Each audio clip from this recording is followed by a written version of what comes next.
தங்கள் மனம் கவரும் திரைக்கலைஞர்களின் வாழ்க்கை பயணத்தை தாங்கள் தொடர்ந்து காண உங்கள் நியூஸ் மிக்ஸ் டிவியை சப்ஸ்கிரைப் செய்து கொள்வதுடன் நிகழ்ச்சி பிடித்திருந்தால் லைக் என்ற பட்டன் மூலம் தங்கள் விருப்பத்தையும் மற்றவர்களும் அறிந்திட ஷேர் என்ற பட்டன் மூலம் பகிர வேண்டுகிறோம்.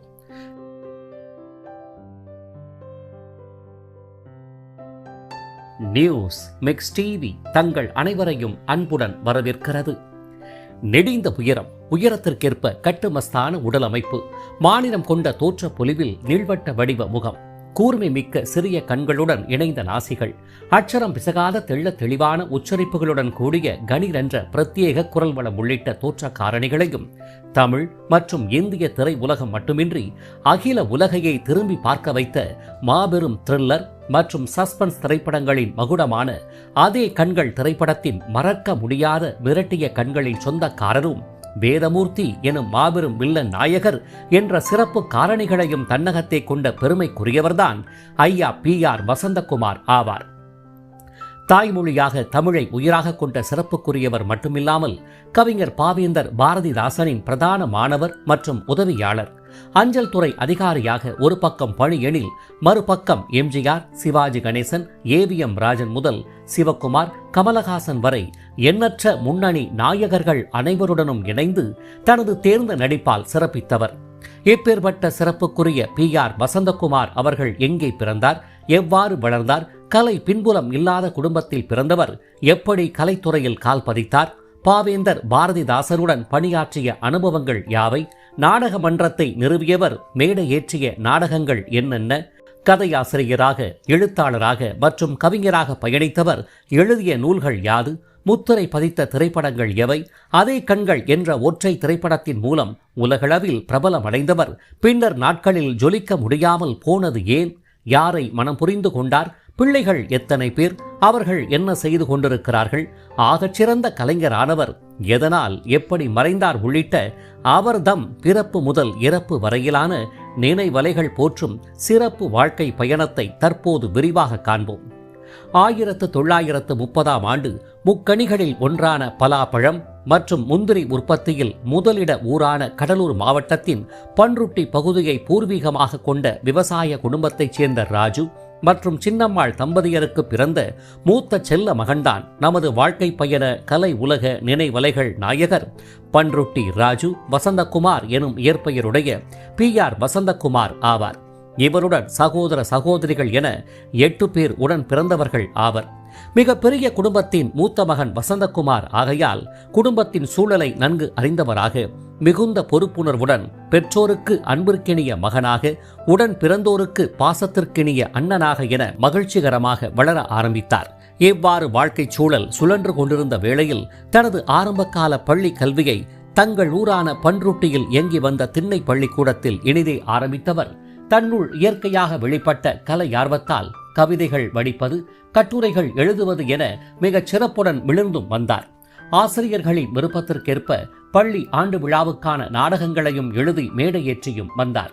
இவ்வாறு ஒரு பிறவி கவிஞராக மட்டுமின்றி சிறந்த கலைஞராகவும் தன்னை நிலைநிறுத்திக் கொண்டவர் தனது PUC படிப்பை தொடர்ந்து இன்டர்மீடியட் வகுப்பை கடலூரில் வெற்றிகரமாக முடித்த வேளையில் மத்திய அரசு பணி ஒன்று தேடித்தான் வந்தது.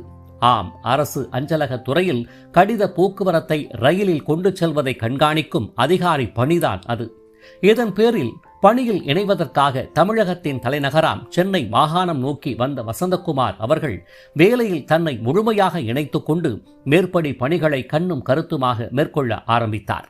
இதன்பின் வேலை நேரம் போக கிடைக்கும் ஓய்வு காலங்களில் கவிதைகள், கட்டுரைகள் என எழுதி வந்தவர் தனது மானசீக கலை குருவான புரட்சி கவிஞர் பாவேந்தர் பாரதிதாசன் சென்னையில் இருப்பதை அறிந்து அவரிடம் தன்னை அறிமுகப்படுத்திக் கொண்டதுடன் நேரம் கிடைக்கும் போதெல்லாம் அவரை சந்தித்து பாரதிதாசனுக்கு வேண்டிய உதவிகளை ஆத்மார்த்தமாக செய்து வந்தவர் ஒரு கட்டத்தில் அவருடைய பிரதான உதவியாளர்களில் ஒருவராகவும் மாறித்தான் போனார்.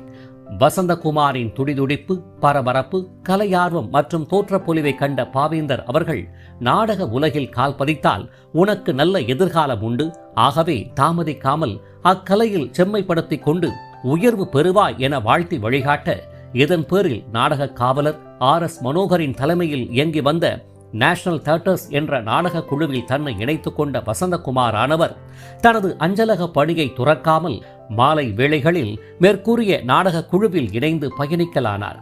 அவ்வகையில் அக்குழுவால் மேடையேற்றப்பட்ட இலங்கேஸ்வரன், சாணக்கிய சபதம், சூரபத்மன், சிசுபாலன், நரகாசுரன், சுக்கராச்சாரியார் மற்றும் திருநாவுக்கரசர் உள்ளிட்ட நாடகங்களில் பிரதான வேடங்களை ஏற்றும் நடித்து வந்தார்.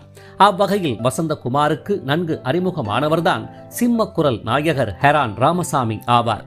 இவ்வாறு நேஷனல் தியேட்டர்ஸின் சரித்திர மற்றும் புராண நாடகங்களின் மூலம் நாடக ரசிகர்களின் கவனத்தை தன் பக்கம் ஈர்த்து வந்த வசந்தகுமாரை தமிழ் திரை உலகம் தன் பக்கம் வரவேற்கத்தான் செய்தது.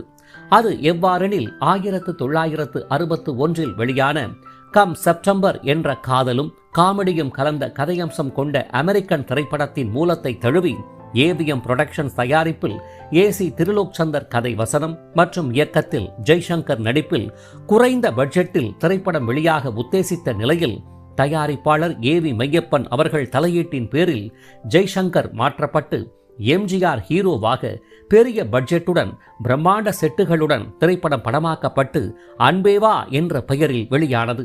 ஏவிஎம் தயாரிப்பில் முதலில் எம்ஜிஆர் நடித்து வெளியான இத்திரைப்படமே அந்நிறுவன தயாரிப்பில் மக்கள் திலகம் நடித்த இறுதி படமாகவும் அமைந்துதான் போனது. கதையின்படி ஓய்வறியாமல் சதா சர்வ காலமும் உழைக்கும் பெரும் பணக்காரரான ஜேபி எனும் எம்ஜிஆர் அவர்கள் ஓய்வுக்காக சிம்லாவில் உள்ள தனது பங்களாவிற்கு வர அப்பங்களாவை வாடகைக்கு விட்டு ராமையா எனும் நாகேஷ் பணம் சம்பாதிக்க தான் அம்மாளிகையின் உரிமையாளர் என்பதை மறைத்து ஜேபி அவர்கள் அங்கு குடியேற சின்ன பாப்பாவாகிய கீதா எனும் சரோஜா தேவியுடன் காதல் என ஜனரஞ்சகமாக திரைப்படம் கண்கவர் கலர்ஃபுல்லாக செல்லும். இத்திரைப்படத்தில் சிம்லாவிற்கு செல்லும் விமானத்தில் சக பயணியாக ஜேபி எனும் எம்ஜிஆருடன் அமர்ந்து நலம் விசாரித்து பயணிக்கும் வகையில் தோன்றி நடித்து தமிழ் திரை உலகில் முதலில் கால் பதித்தார் வசந்தகுமார் அவர்கள். இவ்வாறு ஏவிஎம் நிறுவன தயாரிப்பில் இயக்குனர் ஏசி திருலோக்சந்தர் இயக்கத்தில் நடித்து மேற்கூறியவர்கள் மனதில் பேரிடம் பிடித்தார் வசந்தகுமார். நடிகர் திலகம் சிவாஜி கணேசன் நடிப்பில் வெளியான படிக்காத மேதை திரைப்பட கதையானது ஹிந்தியில் மெஹர்பன் என்ற பெயரில் விலையுயர்ந்த பிரம்மாண்ட செட்டுகளை அதிக செலவில் அமைத்து ஏவிஎம் நிறுவனம் தயாரித்து வெளியிட்டது.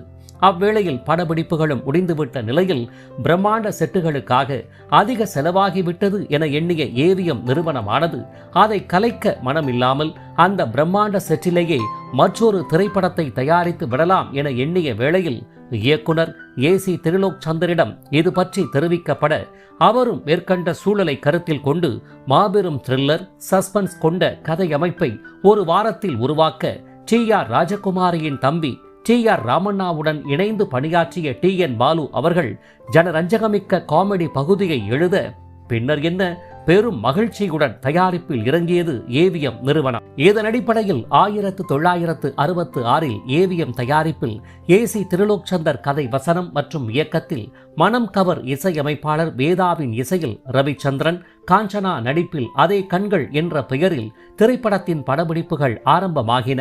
கதையமைப்பின்படி பெரும் பணக்கார குடும்பத்தின் வஞ்சகத்தால் தனது தாயை இழந்த மகனானவன் பழிவாங்கும் நோக்கில் மூலிகை வைத்தியம் செய்யும் முதியவராக அக்குடும்பத்துடன் இணைந்து பயணித்து அக்குடும்பத்தில் உள்ளோரை ஒவ்வொருவராக கொன்று வருவதும், அக்குடும்பத்தைச் சேர்ந்த சுசிலா என்ற பெண்ணை காதலிக்கும் பாஸ்கரன் என்ற இளைஞன் சுசிலாவை காப்பாற்றி அக்குற்றவாளியை கண்டுபிடிக்கும் வகையில் ஒவ்வொரு நொடியும் திக் என்ற வகையில் கதைக்களம் விறுவிறுப்பாக நகரும்.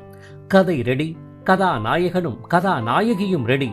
ஆனால் திரைப்படத்தின் தலைப்பை பிரதிபலிக்கும் மிரட்டும் வகையில் கண்களை உடைய வில்லனாக யாரை நடிக்க வைப்பது என இயக்குனர் சிந்தித்த வேளையில்தான் மணக்கண் வந்து நின்றவர் வேறு யாருமல்ல, எம்ஜிஆர் நடிப்பில் தன்னுடைய இயக்கத்தில் வெளியான அன்பேவா திரைப்படத்தில் விமான பயணியாக தோன்றி நடித்த வசந்தகுமார் ஆவார். இதன் பேரில் திரைப்படத்தின் கதையின்படி வில்லனுக்குரிய அனைத்து அம்சங்களிலும் ஓகேயான வசந்தகுமார் அவர்கள் மூலிகை வைத்தியர் வேதமூர்த்தியாக தடம் பதித்தார். வசந்தகுமாரின் கலை உலக வாழ்வில் பெரும் திருப்பு முனைகளையும் புகழின் உச்சாணியை ஆசனமாக வழங்கிய இத்திரைப்படத்தில் 60 வயது பரிதாப முதியவராக தளர்வான சன்னமான குரலில் பேசுவதும், மூலிகைகள் அரைப்பது, வீணை வாசிப்பது என இவரா வில்லன் என வியக்கும் அளவுக்கு நடிப்பில் பிரமாதப்படுத்தியிருப்பார். பாஸ்கர் எனும் ரவிச்சந்திரன் இத்திரைப்படத்தின் ஆக்ஷன் ஹீரோவாயினும் அவருக்கு நிகராக வில்லன் ஹீரோவாக சிவப்பேறிய கண்களினாலும் முக பாவனைகள் மற்றும் உடல் மொழிகளால் மட்டுமின்றி சண்டை காட்சிகளிலும் அமர்க்களப்படுத்தியிருப்பார் வேதமூர்த்தி எனும் வசந்தகுமார் அவர்கள். கதையமைப்பு, காட்சிப்பதிவு, மிரட்டும் இசை, மனம் கவர் பாடல்கள், ரோசி எனும் ஆங்கிலோ இந்தியன் கதாபாத்திரத்தில் தோன்றி வியக்க வைத்த நாகேஷின் அல்டிமேட் காமெடி போன்றவற்றால் அதே கண்கள் திரைப்படமானது ரசிகர்களின் அமோக வரவேற்பால் பட்டையை கிளப்பியது என்றே கூற வேண்டும். இக்கதையின் ரகசியத்தை யாரிடமும் சொல்ல வேண்டாம் என டைட்டில் கார்டில் கூறும் அளவுக்கு சஸ்பென்ஸ் த்ரில்லர் கதையம்சம் கொண்ட இந்த சக்சஸ் திரைப்படம் பாக்ஸ் ஆபீஸ் எனும் பிரம்மாண்ட வெற்றிகளையும் வசூல் சாதனைகளையும் நன்கு படைத்தது என்றால் அது மிகையாகாது. இத்திரைப்படம் அதே ஆண்டில் அவே கல்லு என்ற பெயரில் தெலுங்கில் வெளியாகி மாபெரும் வெற்றிகளை கண்டது. இத்திரைப்படத்தில் நடித்தவர்கள் அனைவரும் உச்சம் தொட்ட நிலையில் திரைப்படத்தின் மிரட்டும் கண்கள் நாயகராக ரசிகர்களின் மனம் நிறைந்த வசந்தகுமார் அவர்களுக்கு இதன் பின்னர் ஏனோ தெரியவில்லை, பிரதான கதாபாத்திரங்கள் மிக்க வாய்ப்புகள் அமையாமல் போனது வேதனையாகும். ஒரு சிறந்த கலைஞரை தமிழ் திரையுலகம் முறையாக பயன்படுத்திக் கொள்ளவில்லை என்றே எண்ண தோன்றுகிறது. இதையடுத்து சிவாஜி கணேசனுக்கு இரட்டை ஹீரோயின்களாக பத்மினி, KR விஜயா தோன்றி நடித்த இரு மலர்கள் என்ற திரைப்படத்தில் பத்மினியின் அண்ணன் ராணுவ மேஜர் கதாபாத்திரத்தை ஏற்று பாசத்தை பொழிவதும், தனது பிள்ளைகளை தங்கையிடம் ஒப்படைத்து டாட்டா காட்டிவிட்டு மனைவியுடன் வெளியே சென்று வாகன விபத்தில் மாட்டிக்கொண்டு மருத்துவமனையில் உயிர் விடுவதும் என குறைவான காட்சிகளில் நடித்திருப்பினும் தனது மிகை நடிப்பினால் உள்ளம் தொட்டிருப்பார் வசந்தகுமார் அவர்கள். 1968 வெளியான சக்கரம் என்ற திரைப்படத்தில் கதையின்படி தேடப்படும் குற்றவாளியான ஜம்பு எனும் ஏவிஎம் ராஜனை பிடித்து சன்மானம் பெறுவதற்காக MRR வாசுவுடன் இணைந்து வரும் கதுவாலியாக நடித்த வசந்தகுமார் அவர்கள் நடிகர் திலகத்தின் உயர்ந்த மனிதனில் அவருடைய மேனேஜராக என சில காட்சிகளில் தலை காட்டியிருப்பார்.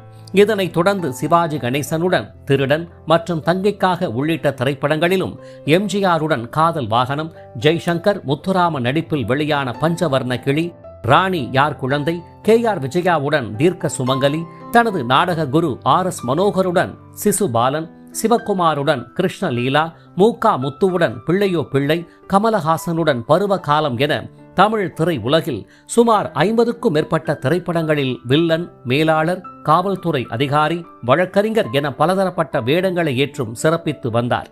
1977 சாண்டோ MMA சின்னப்ப தேவர் தயாரிப்பில் தியாகராஜன் இயக்கத்தில் சிவகுமார், ஸ்ரீபிரியா நடிப்பில் வெளியான ஆட்டுக்கார அலமேலு என்ற திரைப்படத்தில் நீதிபதியாக வசந்தகுமார் நடித்ததே அவர் நடித்த இறுதி திரைப்படம் என அறியப்படுகிறது.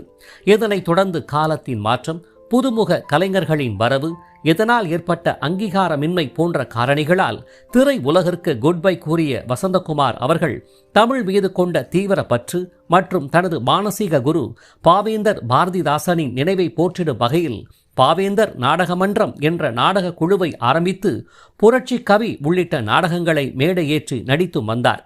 இது மட்டுமின்றி ஃபில்ம் டிவிஷன் சார்பாக தயாரிக்கப்படும் விளம்பர குறும்படங்கள் மற்றும் விழிப்புணர்வு நாடகங்களிலும் தோன்றி சிறப்பித்தும் வந்தார்.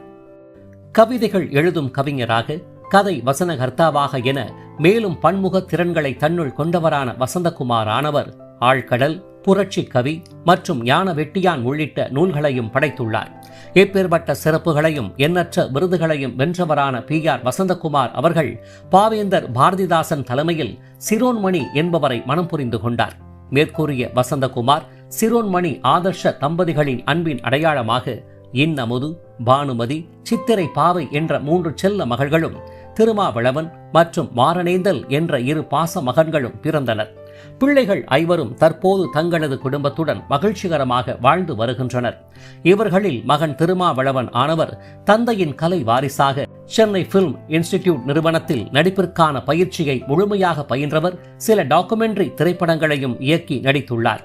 அவற்றில் ஒன்றான மேன் மிஷின் என்னும் சாக்கடையை சுத்தம் செய்யும் தொழிலாளியின் வாழ்க்கையை மையப்படுத்தி எடுக்கப்பட்ட திரைப்படமானது சர்வதேச பிரான்ஸ் ஃபெஸ்டிவல் இன்டர்நேஷனல் விழாவில் திரையிடப்பட்டு யுனெஸ்கோ அவார்டையும் வென்றது. டாக்குமெண்ட்ரி மற்றும் குறும்பட திரைப்பட தயாரிப்பாளராக, கதை வசன கர்த்தாவாக என ஜொலித்து வரும் திருமாவளவன் அவர்கள் திரைப்படம் ஒன்றை தயாரிக்கும் முயற்சியில் மும்முரமாக ஈடுபட்டும் வருகிறார். இவ்வாறு திரையுலக பயணத்தை முற்றிலும் தவிர்த்துவிட்டு தனது நாடக மன்றம், சிறந்த இல்லற வாழ்வு, குடும்பம், பிள்ளைகள் என மகிழ்ச்சிகரமாக பயணித்து வந்த வசந்தகுமார் அவர்கள் உடல்நல குறைபாடு காரணமாக பாதிக்கப்பட்டவர்.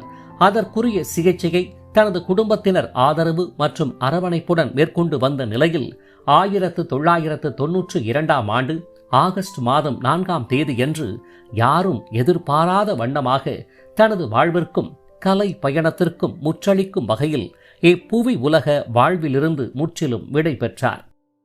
இவ்வாறு தனது தேர்ந்த நடிப்பினாலும் அற்புதமிக்க பன்முக திறத்தாலும் ரசிகர்களின் மனம் நிறைந்தவரும் அதே கண்கள் என்ற பிரம்மாண்ட வெற்றி திரைப்படத்தின் மிரட்டும் கண்களின் நாயகராக நிலைபெற்று போனவருமான ஐயா PR வசந்தகுமார் அவர்களின் நினைவலைகளானது கலை பயணம் இப்புவி உலகில் உள்ளவரை மறையாது ஞாபகப்படுத்திக் கொண்டே இருக்கும் எனில் அது மிகையாகாது.